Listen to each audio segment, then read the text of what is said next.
Merci Madame la Présidente, chers collègues. Alors l'article 12 de cette proposition de loi légalisant l'euthanasie exclut délibérément les membres de la famille ou les proches de la possibilité de contester devant les tribunaux la décision du médecin accordant l'euthanasie ou le suicide assisté aux patients. En effet, la décision du médecin se prononçant sur une demande d'euthanasie ou de suicide assisté ne pourra être contestée que par le patient qui en fait la demande. Dans les faits, cet article crée un droit au recours à deux vitesses où seules les décisions de refus d'une euthanasie seront susceptibles de faire l'objet d'un recours devant une juridiction. Vous admettez donc implicitement qu'un médecin puisse se tromper seulement s'il refuse une demande d'euthanasie, pas s'il accorde à tort l'administration de la substance létale. En cela, vous violez manifestement une liberté fondamentale, pourtant protégée par l'article 13 de la CEDH. Je veux m'adresser aux collègues de gauche. Mais où êtes-vous pour défendre le droit à la vie des plus vulnérables? Où êtes-vous pour défendre l'état de droit, et précisément le droit au recours effectif au bénéfice des patients victimes d'abus de faiblesse ou d'incitation au suicide? Chers collègues, rien dans cette loi n'impose aux médecins de prévenir la famille ou les proches d'un patient qui a décidé d'être euthanasié. Rien. Non seulement vous allez inscrire dans la loi la possibilité pour un patient de subir en catimini la mort provoquée, mais en plus, vous refusez aux familles et aux proches le droit de contester une décision frappée du sceau de l'irréversible. Cet article 12 pulvérise toutes les digues éthiques et démontre que rien ne doit entraver l'euthanasie des plus vulnérables, pas même le respect pour nos libertés fondamentales. C'est très grave. Madame la Présidente, Madame Rousseau, vous avez raison. Et je dois dire que je comprends cette liberté de choix que vous opposez. Puisque vous placez la liberté individuelle au-dessus de tout fondement de vie en société, finalement, c'est cohérent. Et Monsieur Monnet le disait très bien hier. En fait, si on avait un processus très sécurisé, nous ne devrions avoir aucun doute au moment de l'injection sur la volonté du patient. Et en ce sens, le geste pourrait parfaitement être délégué à une tierce personne. Et finalement, c'est un peu l'enjeu. Et si on laisse le libre choix, vous savez, mes chers collègues, au Canada, on a 10 000 euthanasies pour 7 suicides assistés. Et finalement, c'est tout l'enjeu. On est à l'article 9, après l'acte aura été réalisé, de distinguer ces deux gestes. Et on distingue ces deux gestes par l'incapacité physique. Sauf que... Je voudrais profiter de cette intervention pour reformuler ma demande d'hier soir au rapporteur de l'Autraite, avoir la liste des lieux où pourront être pratiqués le suicide assisté ou délégué, puisque il est prévu avec l'amendement de l'Autraite qu'on puisse administrer une substance létale dans toute structure où des professionnels de santé exercent. C'est votre texte. Alors, j'ai pas encore eu la réponse, mais j'imagine que vous n'avez pas eu le temps, mais moi j'ai commencé pour vous aider à dresser la liste de ces établissements et de ces lieux. Liste non exhaustive, évidemment. Hôpitaux publics, cliniques privées, cabinets médicaux, centres de santé, maisons de retraite et EHPAD, établissements de soins à domicile, donc tous les domiciles au passage, maisons d'accompagnement, services de soins palliatifs, mais aussi les laboratoires, instituts de recherche médicale, pharmacies, entreprises privées, administration publique, et oui, médecine du travail. Donc on pourrait administrer une substance létale à l'armée, par exemple. Oui, il y a des médecins et infirmiers, militaires, au ministère de la Santé. Dans une ARS, dans un établissement scolaire, médecine scolaire oblige. Et puis, puisqu'on est en plein mondial de football, à la Fédération française de football, puisque, et oui, il y a des médecins qui travaillent pour notre équipe de France de football, ou encore même à l'Assemblée nationale. Il y a un cabinet médical, et le médecin de l'Assemblée travaille bien pour la structure de l'Assemblée nationale. Bref. Oui, merci beaucoup, Madame la Présidente. Monsieur le rapporteur général, vous indiquez qu'un ordre ne peut pas être de juge et partie. Alors je reviens sur ce que vous avez dit ce matin quand j'ai défendu la clause de conscience des pharmaciens. Et j'ai cité un syndicat, effectivement un syndicat, et vous m'avez dit ce ne sont pas les syndicats qui doivent s'exprimer, ça doit être les ordres. Et vous avez cité l'ordre des pharmaciens pour indiquer que, évidemment, eux ne s'y opposaient pas. Alors ce qui est assez incroyable, c'est que quand ça vous arrange, vous citez les ordres, et évidemment quand ça ne vous arrange pas, vous dites « Ah ben non, ça n'est pas de leur compétence ». Il y a là vraiment du deux poids et deux mesures, monsieur le rapporteur général. En termes d'argumentation, vous êtes pris la main dans le sac, si vous me permettez cette expression. Merci, monsieur le député, monsieur le rapporteur général. Monsieur Hetzel, c'est moi qui vous prends la main dans le sac, parce que j'ai parlé de déontologie. Un syndicat, il ne parle pas de déontologie. Pardonnez-moi. Non, les mots ont un sens. Le bon de déontologie, il s'applique aux ordres. Les syndicalistes, après, font ce qu'ils veulent pour leur profession. Et Et ça, comme ils l'entendent. Et pardonnez-moi l'honneur de faire partie d'un ordre, c'est pour ça que je vous en parle. Beaucoup, monsieur le rapporteur général.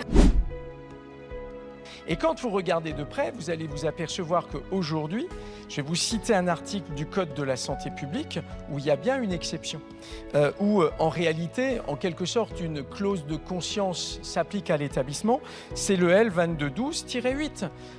Ça concerne, c'est dans le droit fil de la loi Veil. Donc, on ne peut pas dire que cela n'existe pas dans notre droit positif, cela existe et donc dites clairement les choses, vous n'en voulez pas. Ce qui n'est pas la même chose que de dire que le droit ne permettrait pas de le faire. Voilà. Merci beaucoup, monsieur le député. Monsieur le rapporteur. Merci Madame la Présidente. Oui, Monsieur Hetzel, nous n'en voulons pas, mais pas parce que ce que vous dites est vrai dans le droit. C'est le cas pour l'IVG. Sauf que pour l'IVG, les personnes ne sont pas dans la même situation que sur la fin de vie. Pour l'IVG, on peut déplacer, la personne peut se déplacer dans un autre centre, dans un autre lieu. Elle n'a pas cette contrainte qu'a la personne qui est en fin de vie, qui est malade, qui possiblement, dans bien des cas, ne pourra pas être déplacée. Donc ce n'est pas la même chose et c'est très exactement la raison pour laquelle nous ne souhaitons pas justement cela. Que nous ne soyons pas d'accord, c'est un fait, mais moi je vous apporte en acte notre désaccord, voilà. Monsieur Breton. Merci Madame la Présidente. Oui, nos débats sont intéressants parce qu'on voit bien qu'il y a une confrontation entre deux logiques. La logique d'une part de dire qu'il peut y avoir des collectifs qui ne sont pas simplement la somme des individus, mais qu'il y a un esprit collectif, et c'est en ce sens qu'un établissement, c'est pas simplement des murs. Il y a une histoire, il y a une culture qui se transmet de génération, ça existe au niveau des associations, ça existe dans tout collectif. Et à partir de là, il y a des valeurs qui peuvent être partagées, qui sont communes, et la question c'est comment on les prend en compte, jusqu'où, à partir de quand. Et puis il y a l'autre logique qui est celle de dire, nous avons, je reprends les mots du rapporteur en disant comment un établissement pourrait ne pas respecter la loi. Et je crois que ça renvoie à la manière dont on fait la loi. À partir du moment où vous avez décidé de faire de ce texte un droit, et un droit individuel en plus, à partir de là, tout se met en marche. Et vous rentrez dans une logique où rien ne peut s'opposer à ce droit individuel. Et c'est là où il y a effectivement le problème. Nous, ce qu'on vous dit, c'est de prendre en compte des nuances qui permettent effectivement de dire c'est une démarche en termes d'organisation de notre système de santé. C'est pas un droit comme ça qui arrive au-dessus et où tout le monde doit être au garde à vous face à ce droit. C'est prendre en compte des subtilités dans la réflexion. Mais vous êtes dans une démarche qui est totalitaire à la fin parce qu'effectivement, rien ne doit s'opposer à ce droit. Et c'est là-dessus où vous allez avoir obligatoirement des résistances. Merci, monsieur le député. Merci Madame la Présidente. Je vais défendre les deux amendements de mon collègue Pierre Meurin, si vous le voulez bien. Chers collègues, on se réjouit évidemment qu'à 5 voix près, nous ayons retiré le délit d'entrave de ce texte. Parce que nous l'avons dit à plusieurs reprises, en tout cas c'est ma conviction, c'était probablement l'article le plus grave de ce texte, dans un texte déjà très grave et très dangereux. Et au-delà du fait qu'il ait été retiré, aujourd'hui on se retrouve dans une situation où certains veulent le réintroduire. C'était, comme je l'ai appelé parfois, le verrou final de ce texte. Donc on va évidemment s'opposer à l'ensemble des amendements qui veulent réintroduire le délit d'entrave, mais nous proposons en revanche de conserver et de réintroduire le délit d'incitation au suicide, qui était l'amendement Valletoux que nous avions soutenu et que nous avions arraché, si je puis dire, à la fin de la lecture précédente. Parce que, mes chers collègues, vous pouvez nier qu'il s'agit d'un texte sur le suicide. Vous pouvez continuer à appeler ça l'aide à mourir. Ce sera toujours une sémantique mensongère. Je n'y reviens pas. En revanche, pour nous, ce qui est certain, c'est que inciter au suicide, c'est gravissime. C'est la raison pour laquelle nous devons réintroduire le délit d'incitation. Merci. On a déployé probablement des centaines et des centaines d'arguments. À aucun moment, on a réussi à vous convaincre. Tout du moins en l'état actuel. Mais je le regrette d'autant plus amèrement que si le débat a pu être apaisé dans le passé, il était, il faut le reconnaître, respectueux, mais plus tendu cette fois-ci. Parce que aucun de nos arguments n'a retenu votre attention, malheureusement. Alors que, sur le fond, Je considère que sur un texte comme celui-ci, auquel je suis opposé certes, mais qui est ultra sensible et ultra dangereux, il faut avoir la main tremblante en l'écrivant. Et pardonnez-moi, mais je n'ai pas eu l'impression que vous ayez eu la main tremblante. Bien au contraire, je le regrette et je forme un espoir que nos arguments, au-delà de ces murs et des députés qui ne sont pas là maintenant, qu'on ait réussi à les convaincre, notamment les députés hésitants et indécis, que par principe de précaution et par principe de prudence, il ne faut pas voter ce texte. J'espère qu'il sera rejeté mardi prochain. Je vous remercie. On a effectivement arraché cette victoire, si vous me permettez l'expression, à une reprise de séance. Qu'importe. On avait réussi à retirer les médecins et on aurait aimé aller encore plus loin et retirer les infirmiers, vous le savez. Et même d'ailleurs retirer le suicide assisté sans soignant, d'ailleurs, au passage. Oui, ça ne vous étonne plus, je comprends. Mais au-delà, et pour être plus sérieux, pourquoi est-ce qu'on a réussi à faire voter un tel amendement sur une reprise de séance, certes, parce qu'il n'y avait pas grand monde en face pour défendre votre texte. Et qu'à ce moment-là, nous, on était mobilisés. Et ça peut être potentiellement aussi le signe qu'il y a une forme de scepticisme, de réserve qui s'installe et que beaucoup de députés qui étaient indécis vont peut-être changer d'avis. En tout cas, on s'est battu et on se battra jusqu'au bout. Alors laissez-nous espérer que la victoire soit le rejet de ce texte mardi prochain, et ce, au nom du respect de la dignité de la personne humaine jusqu'à sa fin, et en l'occurrence jusqu'à sa mort naturelle. Je vous remercie. Président, je vous avoue que je suis assez gêné par le débat qui a quelques minutes parce qu'il y a des choses qui sont dites au micro, puis il y a aussi tout ce qui bruisse dans les travées depuis quelques instants. Et je trouve qu'il y a parmi les personnes, je ne pense pas toutes, mais un certain nombre de personnes qui se sont opposées aux derniers amendements et qui soutiennent le texte, une forme de désinvolture vis-à-vis de millions de nos compatriotes qui ont des convictions, une éthique particulière qui ne va pas forcément dans ce sens, notamment religieuse. Nous sommes une démocratie. La liberté de conscience et la liberté religieuse est garantie et protégée par l'État. Et il y a une forme de mépris que je ressens, je dois dire, depuis quelques minutes, vis-à-vis des personnes qui expliquent que oui, pour un certain nombre de soignants, pour un certain nombre de personnes et pour un certain nombre d'établissements, cette éthique de la vie qui parfois vient, oui, de convictions religieuses. Ce n'est pas un problème de pouvoir le dire dans l'Assemblée nationale d'une démocratie et également dans l'Assemblée nationale d'un État qui est laïque, pas la société, que ces convictions-là doivent être respectées, elles doivent être protégées. Oui, et que le doux mépris qui bruisse dans les travées depuis quelques minutes m'est profondément insupportable et je crois ne respecte pas les convictions profondes de nombreux de nos compatriotes. Moi, je me suis concentré sur des amendements de fond. J'ai un unique amendement rédactionnel parce qu'il me semble que c'est important de bien nommer les choses, surtout que la loi soit intelligible. Et il demeure certaines confusions et certains éléments qui ne sont pas clairs. Alors appelons clairement cette proposition de loi telle qu'elle vise la légalisation du suicide assisté et de l'euthanasie. Cela étant dit, au crépuscule de nos débats, d'ici le vote solennel de mardi, nous devons bien réfléchir. Nos débats nous ont éclairés, nous avons des oppositions sur un certain nombre de points. Moi, à titre personnel, il y a un certain nombre de risques de dérive que j'ai pointés. Je trouve que les critères sont insuffisants, pas assez stricts, une procédure pas assez encadrée, des délais trop courts, l'impossibilité de recours pour des tiers, vu la portée de l'acte, l'absence de clause de conscience pour ceux qui participent indirectement aux préparatifs de l'acte, des garanties insuffisantes pour les personnes faisant l'objet de mesures de protection.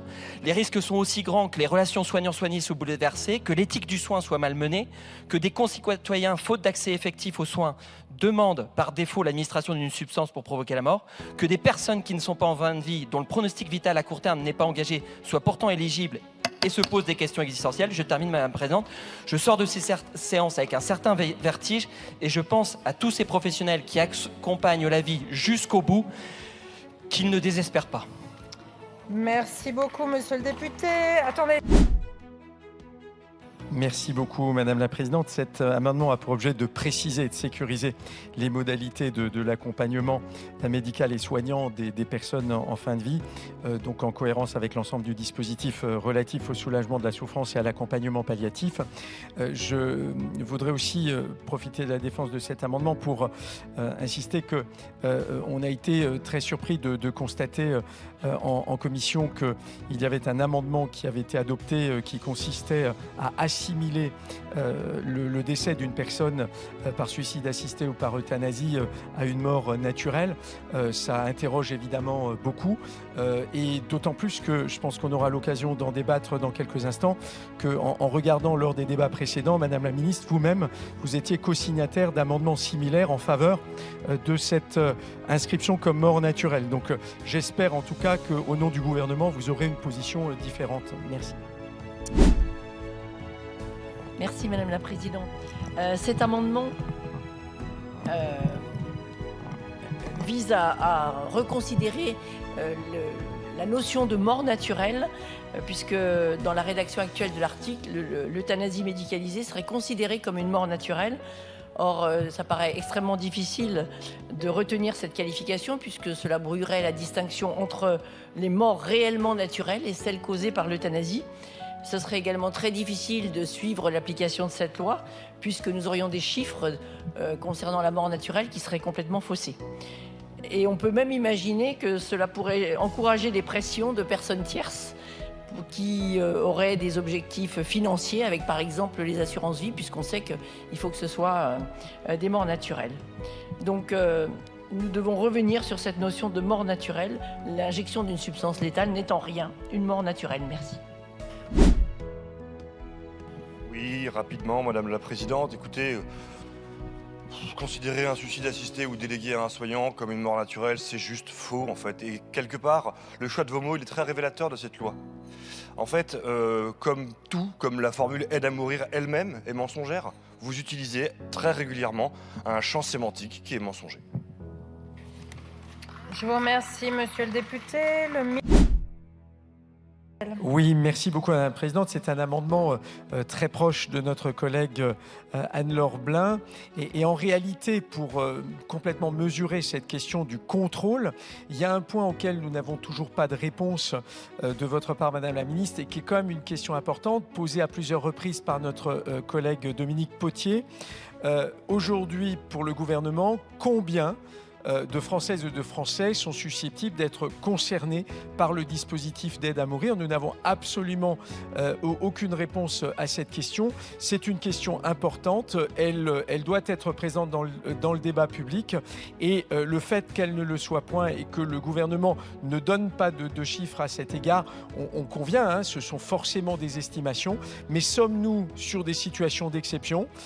Est-ce que c'est plusieurs dizaines, plusieurs centaines, plusieurs milliers? Nous ne savons pas et nous aimerions que le gouvernement se prononce sur ce point parce que la question du contrôle est aussi étroitement liée à cela. Merci beaucoup, monsieur le député. Sur ces 3 amendements en discussion commune, défavorable pour le rapporteur, Madame la Ministre. Oui, merci Madame la Présidente, parce que je suis interpellée plusieurs fois sur cette question-là. Votre question n'a pas de sens, puisque précisément cette procédure sera soumise à la volonté individuelle des personnes. Donc dès lors que c'est la volonté individuelle, il n'est pas aujourd'hui possible. Même vous avez dit qu'une évaluation n'aurait pas de sens. Ne demandez pas de nous donner des informations qui n'ont pas de sens. Avis défavorable. Merci. Si Madame la Présidente, je voudrais vraiment, Monsieur le rapporteur général, qu'on ne fasse pas prendre ici des vessies pour des lanternes. Très clairement, l'attente de Yannick Monet, que je respecte et que je partage, n'a pas été satisfaite à aucun moment donné du texte. Informer sur les soins palliatifs, ce n'est pas accéder aux soins palliatifs. Vous êtes sur une sorte d'égalité formelle qui n'a rien à voir avec l'égalité réelle. Et c'est un des points de rupture majeurs du texte. Donc ne racontons pas d'histoire, ayons au moins l'honnêteté intellectuelle de dire ce qu'il en est. Cet amendement, il est juste une des cordes de rappel que nous espérons mettre à travers l'expertise du médecin traitant, qui est un peu comme le proche aidant, un petit peu comme les personnes qui accompagnent les personnes vulnérables, les plus proches des personnes concernées. Si de constater le moindre trouble dans l'expertise du médecin sollicité pour l'aide à mourir, il pourrait faire un signalement qui interromprait, non pas, vous voyez la modération de l'amendement, non pas qui interrompt définitivement, mais qui suspende la procédure afin que l'on vérifie qu'il n'y a aucune manipulation. Le corps médical n'est pas exempt d'erreurs, voire d'intentions qui seraient contraires. Voilà. Le projet de loi introduit une double rupture par rapport à la législation en vigueur. D'une part, en inscrivant la fin de la vie dans un horizon qui n'est plus celui de la mort imminente ou prochaine, et d'autre part, en autorisant pour la première fois, je dis bien pour la première fois, un acte ayant pour intention de donner la mort. Et il poursuit, il met en cause ce principe aussi ancien que fondamental, qui est l'interdit de tuer, et il rappelle à ce titre combien cet interdit est inscrit à l'article 221 du Code pénal. Donc le débat que nous avons, il porte là-dessus, c'est-à-dire que je pense que la question, y compris de la constitutionnalité, de quelque chose qui va très clairement dans une rupture fondamentale sur ces deux points, comme l'indique le Conseil d'État, eh bien, est quand même de nature à nous interroger. Et c'est pour cela que, d'ailleurs, je pense qu'en rejetant un certain nombre d'amendements, vous contribuez vous-même constitutionnellement à fragiliter ce que vous êtes en train de vouloir développer. Je vous remercie, monsieur le député. Madame la ministre. Peut-être... effectivement, merci Madame la Présidente. Peut-être ajouter quand même ce qui est un élément important à ce que vous venez de ramener sur l'avis du Conseil d'État, c'est que le Conseil d'État a conclu à la validité effectivement de ce droit à mourir qui va être créé par cette loi. Donc prenons finalement cet avis dans son ensemble, s'il vous plaît, et rappelons quelle a été la conclusion. Je vous remercie, monsieur le rapporteur. Merci Madame la Présidente. Mes chers collègues, on a donc des critères, une procédure. Il y a la possibilité de recours, mais ce qui est surprenant, c'est que là, vous le fermez totalement. C'est-à-dire que si il y a le médecin qui donne l'accord pour le suicide assisté à la personne qui le demande, pour l'aide à mourir, comme vous l'appelez, oui,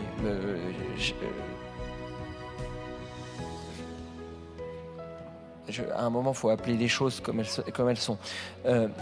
On n'a pas de possibilité de recours à part la personne qui sera décédée. Est-ce qu'il n'y a pas là un risque de dérive? Parce que même dans les pays qui l'ont autorisé, je pense au Canada, en Belgique, aux États-Unis, en Espagne, il y a un recours par un tiers qui est possible. Pourquoi l'avoir fermé? Moi, ça m'interroge vraiment, parce que ça vient sécuriser, y compris les choses, parce que pourquoi l'avoir fermé totalement? Qu'est-ce qu'on veut empêcher? Je veux dire, qui va vérifier? Si tout d'un coup, il y a un des critères qui n'a pas été vérifié, vous créez un climat de méfiance qui n'est pas bon. Merci. Pour l'amendement suivant, le 778, monsieur Hetzel.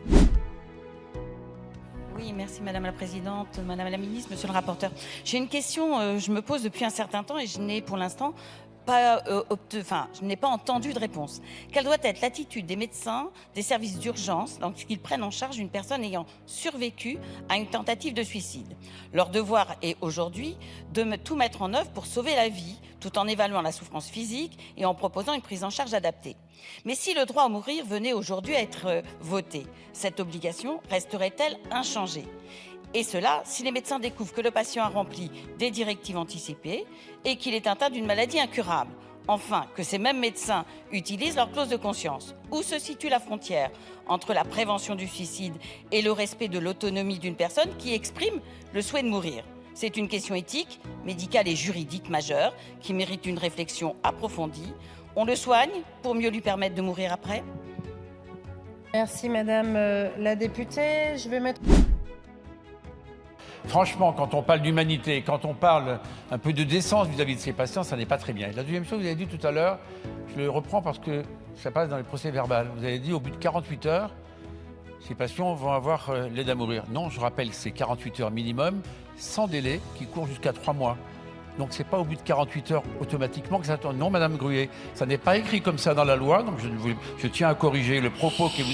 Si je peux terminer ma phrase sans vous m'interrompiez, mais je sais que vous en êtes coutumière. Comme vous avez dit quelque chose qui n'est pas juste, je me permets de le relever. C'est 48 heures minimum jusqu'à 3 mois, donc c'est ce qui est marqué dans le texte. On ne peut pas le dire ainsi. Et puis la dernière chose, il y avait une clause d'établissement. Très bien. Et imaginez qu'un professionnel extérieur qui, lui, au nom de sa clause de conscience, dit « moi, je veux bien pratiquer cette aide à mourir ». Donc, il serait empêché d'aller dans certains établissements. ce qui constitue une véritable rupture d'égalité. Merci beaucoup, monsieur le rapporteur général. Parce que je crains que cette commission puisse être en réalité, porter le message d'associations ou de groupes militants qui, non contents du texte qui va être statué, progressivement feront des demandes supplémentaires pour toucher aux critères d'âge, toucher aux critères de maladie, etc. Parce que c'est ce que nous avons observé aux Pays-Bas notamment, où il y a 20 ans on disait voilà un texte qui était restrictif et qui aujourd'hui déborde de toutes parts et où notamment voilà, vous avez des personnes mineures qui peuvent accéder à l'euthanasie, au suicide assisté. Merci. Il faut avoir cette sécurité. Merci. Et donc nous avons un sous-amendement qui est présenté par monsieur Bernard à ces deux identiques. Merci Madame la Présidente. L'objectif de ce sous-amendement, c'est au cas où nous devions adopter l'amendement identique de monsieur Simion et de Madame Rousseau, c'est d'équilibrer le délit d'incitation avec le délit d'entrave. Si on veut une loi d'équilibre, il faut évidemment que les peines soient identiques. Et en tout cas, je suis ravi de voir, Madame Rousseau, que vous qui étiez opposée à ce délit d'incitation, que vous, dans votre amendement, vous le remettiez. Ça fait plaisir de voir que sur les bancs de la gauche, également, ça évolue au niveau des idées. Alors, donc on va continuer, Madame. Merci beaucoup, Madame la Présidente. Sur le rapporteur général, là, ne me faites pas dire ce que je n'ai pas dit. Ce que j'ai dit, c'est que tel que vous les considérez, c'est-à-dire sans clause de conscience, c'est que vous les assimilez à des prestataires de services. Et justement, je réfute cette vision. Je la réfute totalement. Et d'ailleurs, je vais juste vous donner lecture d'un point précis du Code de déontologie. Le pharmacien n'est pas un simple exécutant de prescriptions émanant de professionnels habituels. Il a le devoir de refuser d'honorer une prescription qui lui paraît dangereuse pour le patient. Ne croyez-vous pas qu'avec une telle inscription, le fait de leur accorder une clause de conscience serait nécessaire? En réalité, le problème, il est bien là. Et vous n'avez pas répondu à cette question. Et vouloir, là aussi, dans une vision très manichéenne, considérer que c'est moi qui les considérerais comme de simples prestataires de services, franchement, d'habitude, vous êtes extrêmement respectueux dans le débat avec les arguments. Et là, vous me faites un très mauvais procès. Merci beaucoup. Pour l'amendement 247, donc, cet amendement propose de ne pas associer les pharmacies d'officine donc, à la délivrance des substances létales. Leur mission il est de préparer, délivrer, sécuriser les traitements destinés donc, à prévenir, guérir ou soulager. Donc elle n'est pas de devenir un maillon de la chaîne de l'aide à mourir. Cet amendement soulève également une question de cohérence et de respect des consciences. Alors même que vous refusez aux pharmaciens une véritable clause de conscience, vous leur demandez de participer donc à une procédure qui suscite pourtant de profondes interrogations éthiques au sein de leur profession. Donc dans plusieurs pays ayant légalisé l'euthanasie ou l'aide à mourir, cette liberté de conscience est reconnue. Donc pourquoi la refuser en France? Je vous remercie. Merci Madame la députée. Quel est l'avis